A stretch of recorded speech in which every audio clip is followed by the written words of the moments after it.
नमस्कार. मी आशुतोष टिळक तुमच्या समोर घेऊन आलो आहे 9 ते 15 डिसेंबर या आठवड्याच्या साप्ताहिक आर्थिक बातम्या.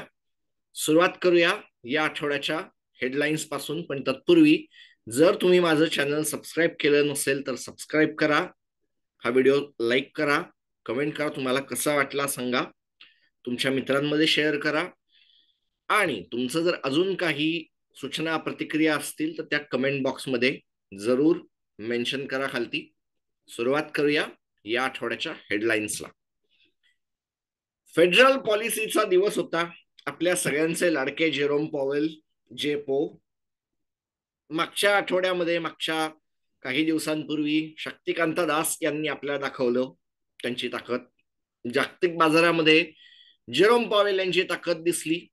जगभरातले अनेक सारे बाजार, मुख्यत्वे अमेरिकेचा बाजार डान्स केला, फटाके फोडले.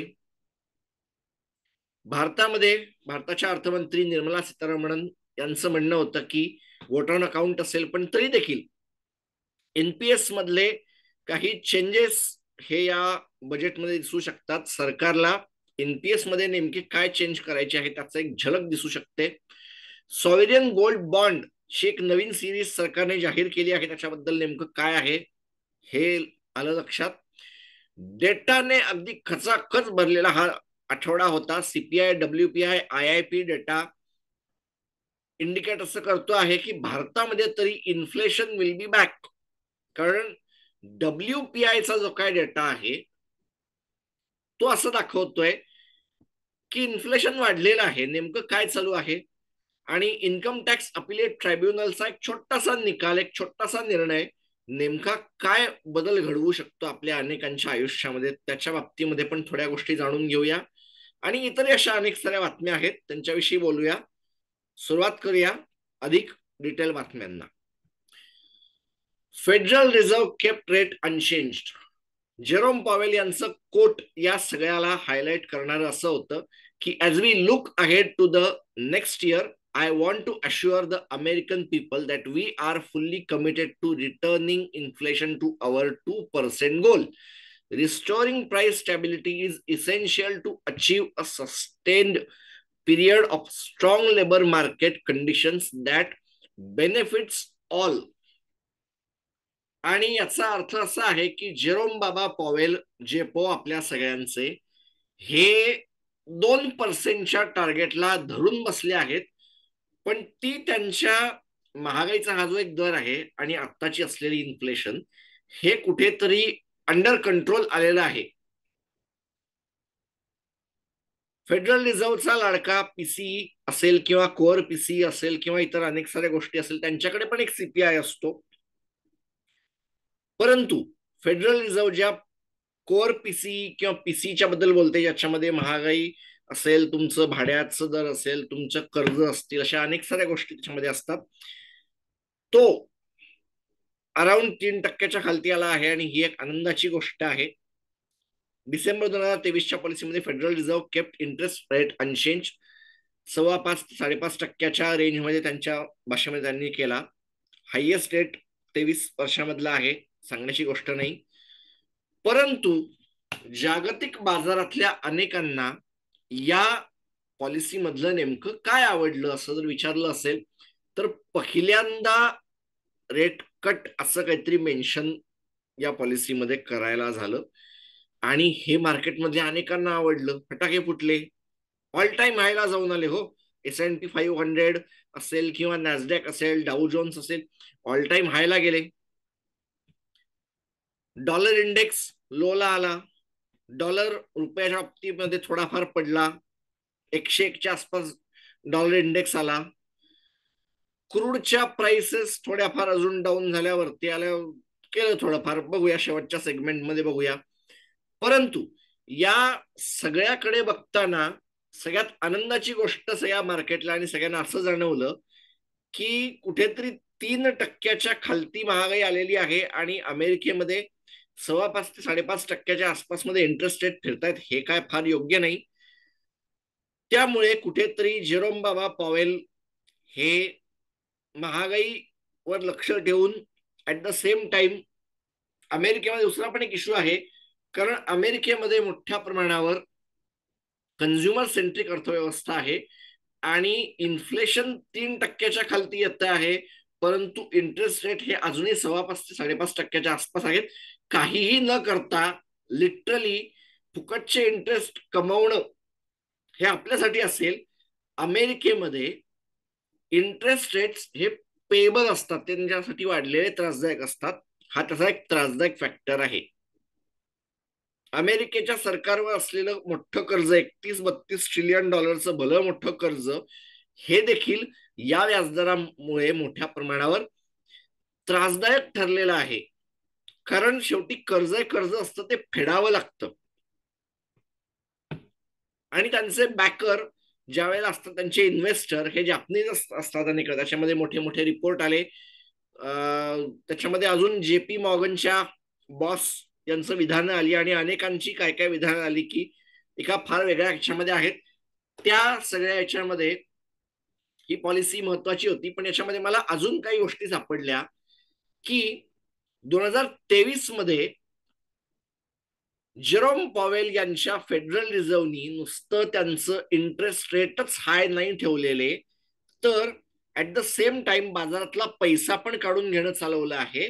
आणि म्हणून या वर्षाच्या सुरुवातीला 8,600 बिलियनचा असलेला त्यांचा जो काय म्हणतात बॉन्ड्सची, सरकारी बॉन्ड्सचं त्यांच्याकडे असलेला पोर्टफोलिओ, त्यांच्या बॅलन्स शीटची साईज ही या वेळेला घटत घटत 7,700 बिलियनच्या आसपास आलेली आहे. मोठ्या प्रमाणातली घट आहे. अजून एक सांगतो की लास्ट टाइम ज्या वेळेला हे होतं, त्यावेळेला कॅलेंडरवर वर्ष चालू होतं एप्रिल 2021. अमेरिकेमध्ये ही जी मोठी अशी वरच्या साईडची दिशा दिसते तुम्हाला, वरची, हा एक अनॉमली किंवा त्याला जे काय तुम्हाला म्हणायचं, तो बँकिंग क्रायसिसमुळे झाला. नाही तर हे अजून थोडं खालती असतं, कदाचित 7.5 ट्रिलियनच्या खालती यांचं पोर्टफोलिओ असतं. पण हे पण फार फास्ट आहे, पुरेसं फास्ट आहे. आणि म्हणजे मला फार चांगलं आठवतं 2023च्या सुरुवातीला अनेकांचं म्हणणं होतं की फेडरल रिझर्व्ह करू नाही शकणार, फार गती नाहीये, पण त्यांनी ते करून दाखवलं. आणि म्हणून ज्या वेळेला आता अमेरिकेमध्ये जेरोम पॉवेल यांनी असं बोललं, त्यावेळेला बॉन्डच्या प्राइसेस वर गेल्या, यील्ड्स खालती आल्या, बाजारामध्ये इक्विटी मार्केट्स हायर लेवलला गेली. अमेरिकेमधल्या अनेक साऱ्या इंडेक्सनी ऑल टाइम हाय गाठला.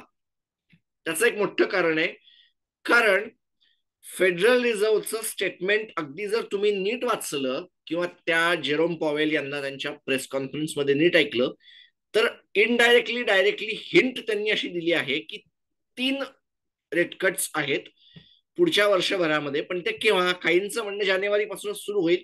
जानेवारी पासून सुरू नाही होणार, एक दोन महिन्याचा कदाचित जाऊ दिला जाईल आणि ते पहिल्याच झटक्यात येणार नाहीत. कदाचित 1 जानेवारीमध्ये येईल, दुसरा जूनच्या आसपास वगैरे येईल. 3 रेट कट येत आहेत असं दिसतं आहे. आणि ऍज पर सम कॅल्क्युलेशन्स 3% आसपास कुठेतरी व्याजदर 2024च्या एंडच्या आसपास बघितला जातो आहे. मार्केट भयंकर खुश झालं. मार्केटने अंदाज तर असा लावून टाकला की 6 रेट कट होणार आहेत आणि मग काय 2%च्या आसपास वगैरे रेट फिरणार आहे. हे नाही होत आहे, एवढ्यात नाही होणार आहे. परंतु अमेरिकेमधल्या इलेक्शनच्या इयरमध्ये जर जेरोम पॉवेल असे काहीतरी गिफ्ट द्यायला तयार बसले असतील, तर ते कुणाला नको आहे? ते ग्लोबल मार्केटमधल्या सगळ्यांना हवंय. त्याचा परिणाम भारताच्या इकॉनॉमीवरही होणार आहे. सुरुवात करूया पुढच्या बातमीकडे जाऊया. Budget will have some important things. भारतामध्ये पेन्शन हा एक निवडणुकीचा विषय झालेला आहे आणि ही भारताच्या इकॉनॉमीला एका अर्थाने काहीतरी एक बोलणार आहे की पेन्शन सारखा विषय जर इलेक्शन मध्ये वोट करायचा विषय होऊ शकतो, बोलण्याचा विषय होऊ शकतो. एनपीएस की ओपीएस याच्याकडे बघून जर काही लोक मतदान करू शकतात, तर कुठेतरी सरकारला एनपीएस ला पार्ट गॅरंटी पेन्शन देण्याची गरज आहे असं समजलायला एक जागा तयार झाली होती. नेमकं काय आहे मग? झालं असं की काही राज्यांमध्ये, भारतामध्ये ही ओपीएस म्हणजे एक ओल्ड पेन्शन सिस्टीम जी होती की एक गॅरंटीड पेन्शन असायची, तुमच्या वारसाला काहीतरी एक ठराविक अमाऊंट मिळायची आणि काहीतरी एक रक्कम हातात मिळायची ग्रॅच्युइटी, हे बंद झालं होतं आणि भारतामध्ये मोठ्या प्रमाणावर एनपीएस ची सुरुवात झाली होती. It is a contribution plan. तुम्ही सुरुवात झाल्यानंतर कॉन्ट्रीब्युशन करा तुमच्या रिटायरमेंटला. मार्केटच्या स्थितीवर हे सगळं अवलंबून आहे. कुठेतरी सरकारला हे लक्षात यायला लागलं आहे की पेन्शन सारखी गोष्ट ही 100% मार्केटच्या खिशात ठेवून चालत नाही. जरूर 12 लाख करोडचा ऍसेट अंडर मॅनेजमेंट मार्च 2024च्या आसपास होण्याचा अंदाज आहे. कदाचित लवकर येईल, परंतु परंतु 12 लाख करोडचा ऍसेट अंडर मॅनेजमेंट झाल्यानंतर देखील त्याचा जो नंबर आहे त्यातल्या किती जणांना एक गॅरंटीड पेन्शनचा पार्ट हे देऊ शकेल हे बघण्याची आहे. According to some sources may include a guaranteed component that is carefully designed not to cause any unsustainable fiscal burden. असं म्हणलं जातं आहे की एक 30% किंवा 40%चा तुमच्या पेन्शनचा हिस्सा, रिटायरमेंटच्या वेळेच्या पेन्शनचा एक 40% हा गॅरंटीड असेल. आणि जर गॅरंटीड मध्ये माझं असं म्हणणं आहे की डिफाईन्ड कॉन्ट्रीब्युशन प्लॅन मध्ये जर तुम्ही गॅरंटीड काहीतरी करायला जात असाल तर मला एक नाव आठवतं, युनिट 64. मार्केट कसं का असे ना, आम्ही 18%चं रिटर्न देऊ असं युटीआयच्या पहिल्या एका म्युच्युअल फंडाच्या स्कीम मध्ये म्हणलं गेलं होतं. पण शेवटी एक काळ असा आला की त्याला बॅक करायला त्यांच्याकडे ऍसेट्सच उरले नव्हते. म्हणून सरकारने मध्ये येऊन त्यांचे काही ऍसेट ताब्यात घेतले आणि स्वतःच्या खिशातून पैसे दिले.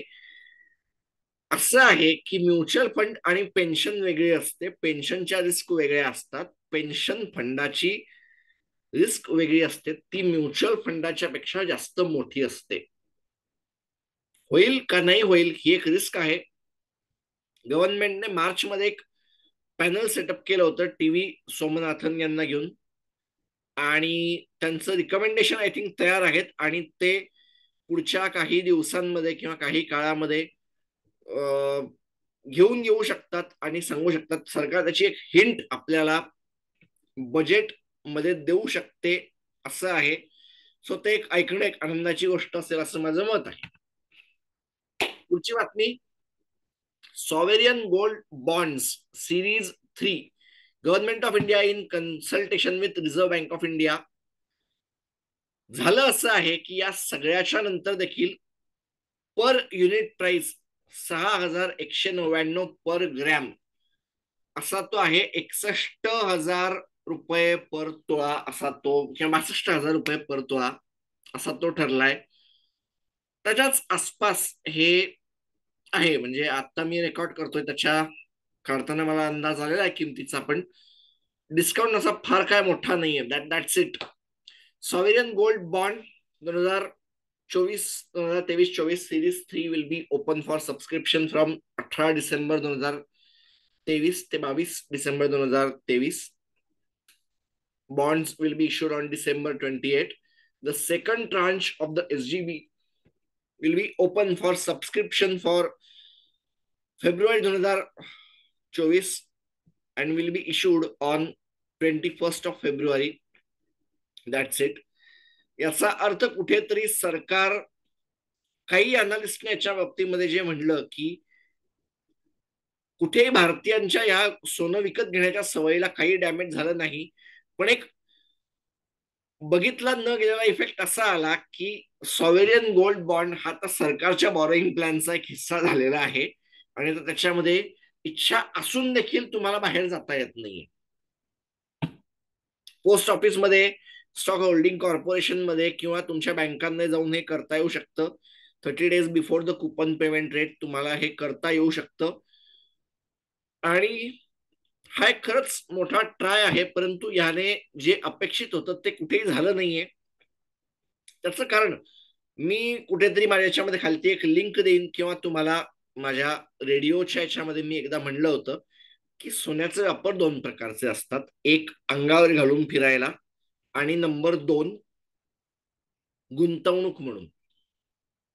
आपण भारतीय आहोत, आपण सोनं अंगावर घालून फिरायला काही नाहीये, कारण गुंतवणूक म्हणून केलेलं सोनं मी हातामध्ये घालू नाही शकत ना.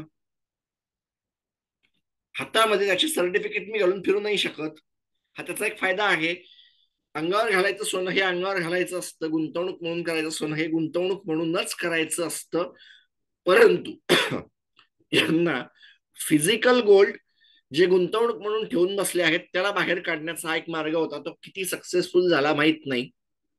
तसं तर सक्सेस हा पॉलिसी बाजारच्या बाप कंपनीने पीबी फिनटेकने एक सर्वे केला की तुम्हाला न्यू टॅक्स रिजीम आणि ओल्ड टॅक्स रिजीम कुठली आहे त्याच्याकडे जा.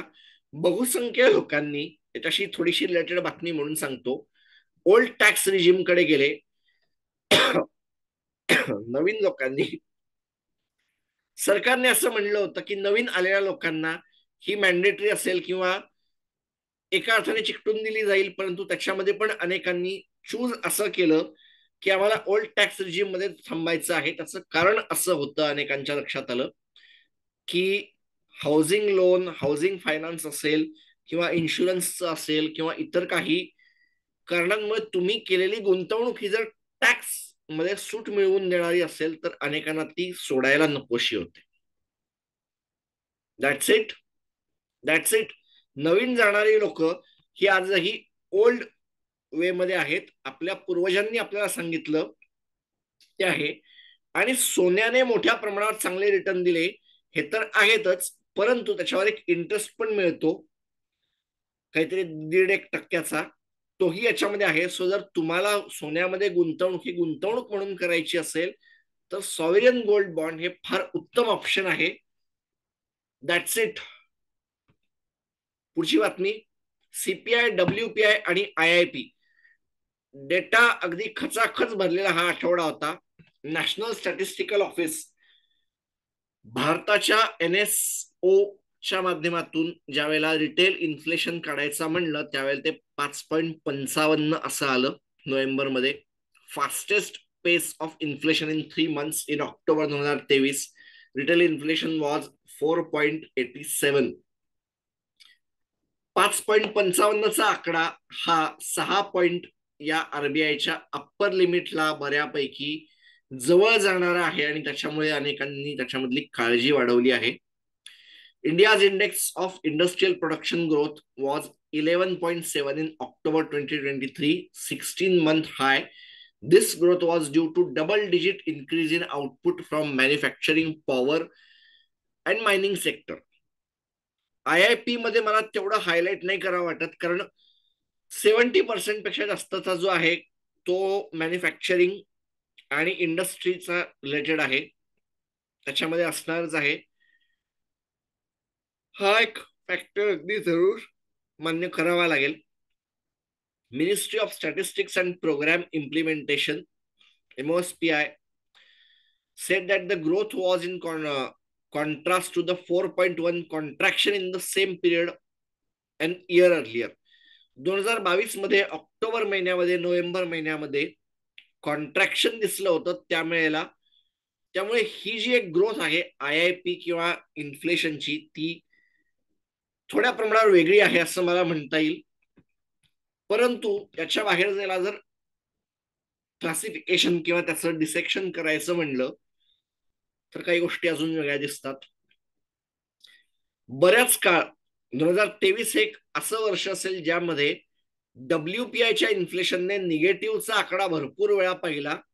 निगेटिव्हचा आकडा 8 महिन्यामध्ये दिसला आणि या वेळेला निगेटिव्ह सोडून पॉझिटिव्ह मध्ये जाऊन बसलेला WPIने हिंट अशी दिलेली आहे की पुढच्या काही महिन्यामध्ये, 2 ते 3 महिन्यामध्ये मोठ्या प्रमाणावर इन्फ्लेशन रिटेल लेवलला पण येत आहे. फूड इन्फ्लेशन या सगळ्यामध्ये 2.53 वरून 8.18 मध्ये गेलं आणि याचा एक खूप मोठा हिस्सा या सगळ्याकडे येऊन बसला. कारण आज ना उद्या WPI मध्ये जो असलेला माल असेल, त्याची जी काही इन्व्हेंटरी असेल ती कुठे ना कुठे रिटेलकडे सरकणार आहे. ज्या वेळेला IIP पण वाढतो आहे, या सगळ्या गोष्टी वाढतायत. एकच आहे की RBIच्या मतानुसार इन्फ्लेशन कुठेतरी येत आहे असं घेण्याची ती एक साईन आहे असं मी म्हणेन. ग्रोथ झाला, WPI निगेटिव्ह मधून पुढे आला, व्हेरी गुड, टाळ्या, व्हेरी गुड, आनंद आहे. परंतु ज्या वेळेला निगेटिव्ह मधून याची ग्रोथ पॉझिटिव्ह कडे मोठ्या प्रमाणावर जाऊन बसते, त्यावेळेला कुठेतरी एक काळजीचा पण एक हा हिंट असतो. ज्या वेळेला IIP 16 महिन्याच्या हायला जातो, आनंदाची गोष्ट आहे. परंतु ज्या वेळेला ही वाढ देखील काही ठराविक गोष्टींमुळे झालेली असते, त्यावेळेला त्याचीही काळजी करावी अशी असते. ज्यावेळेला 77.63 मॅन्युफॅक्चरिंगचा वेट असतो, IIP ला वाढायचंच असतं. आणि मागच्या माझ्या याच्यामध्ये म्हणल्याप्रमाणे ही सर्व्हिस सेक्टरमध्ये नसलेली वाढ आहे. असं कसं काय होईल की ज्यावेळेला लॉजिस्टिक्स मध्ये काहीच झालं नाही पण तरी पण मॅन्युफॅक्चरिंग मध्ये ग्रोथ झाली? हे एक न कळणारा हा आकडा आहे. आणि हे माझंही मत आता व्हायला लागलंय की ठीक आहे, मॅन्युफॅक्चरिंग मध्ये ग्रोथ झाली, व्हेरी गुड, पण काही इतर ठिकाणी ग्रोथ झालेली नाहीये. पुढच्या बातम्यांकडे जाऊया. LTCG on sale of property. अगदी साध्या साध्या भाषेमध्ये समजून घेऊया की तुमचं एक घर आहे, पुश्तैनी घर आहे, तुमच्या वडिलोपार्जित ते घर आलेलं आहे, तुम्ही ते विकायचं ठरवलं, तुम्ही ते विकलं, तुम्हाला त्याच्यावर प्रॉफिट झालं. परंतु हे long term capital gains tax होता, हा मोर दॅन 1 इयरचा कॅपिटल गेन्स टॅक्स होता. त्यामुळे त्याच्यामध्ये इंडेक्सेशनचा तुम्हाला फायदा तुम्ही घेतला. इंडेक्सेशनचा फायदा घेतल्यानंतर तुमच्या या सगळ्या इंडेक्सेशन मध्ये जर तुम्हाला तो कुठेतरी गुंतवायचा नसेल तर त्याच्यावर टॅक्स भरावा लागतो. किंवा काही ठराविक बँका त्याच्यामध्ये मेन्शन केल्या आहेत सरकारने, त्यांच्यामध्ये विशेष प्रकारच्या बँक अकाउंटमध्ये तुम्हाला हे पैसे डिपॉझिट करावे लागतात आणि इन फ्युचर यामधूनच तुम्हाला हे पैसे वापरावे लागतात. एक केस अशी आली इन्कम टॅक्स अपिलेट ट्रिब्युनलच्या समोर की या गृहस्थांनी, या टॅक्स पेयर्सनी डिपॉझिट तर काही केले नव्हते, त्यामुळे त्यांना इन्कम टॅक्स ऑफिसरने ज्या वेळेला लावला लॉंग टर्म कॅपिटल गेन्स, त्यावेळेला ते गेले अपिलेट ट्रायब्युनलकडे. अपिलेट ट्रायब्युनलनी हा कॅन्सल करवला आणि ही ऑर्डर असं आहे की likely to support many other tax payers who are facing similar situations. आणि असं जर असेल तर मग ह्या बँकांमध्ये हे स्पेशल अकाउंट बनवणं आणि त्याच्यामध्ये तो पैसा डिपॉझिट करणं आणि न करणं हे जर सेमच असेल तर मग त्या बँक अकाउंटचा अर्थ काय होतो? मग ते सरकार कन्झम्पशनला याच्यामध्ये सपोर्ट करणार आहे का? कारण जर तुम्ही तसाच माझ्याजवळ ठेवणार असेल तर मग काय, मग ते माझा त्याचा उपयोग करणं आहे का न करणं, प्रॉपर्टी मी खरेदी न करणं आहे किंवा ती न बांधणं आहे? कारण खरेदी करणं आणि इन्कम टॅक्स मध्ये ही प्रॉपर्टी एखादी बांधायला घेणं, त्याच्यामध्ये पण हाच बँक अकाउंट मधला पैसा वापरावा लागतो. मॅटर आहे तो पण एक, त्याला पण हायलाइट करावं लागेल. बघूया पुढच्या बातमीमध्ये. शेअर खानला मिळाला नवीन ओनर. याच्यामध्ये मला डिस्क्लोजर असं द्यायचं आहे की माझा स्वतःचा ब्रोकर शेअर खान आहे. मायरे असेट मॅनेजर साऊथ कोरियाच्या म्युच्युअल फंड कंपनीमध्ये त्यांचे एम स्टॉक नावाचं एक ब्रोकर, त्यांचं ऑफिस आहे, झिरो ब्रोकरेज. शेअर खान हे भारतामधलं एक वेल नोन नाव, बऱ्यापैकी आधीपासून माहिती असलेलं. त्याच्यामध्ये BNP पारिवासनी गुंतवणूक केली 100% 2018 मध्ये आणि ते आता 50%चं प्रॉफिट घेऊन बाहेर पडत आहेत.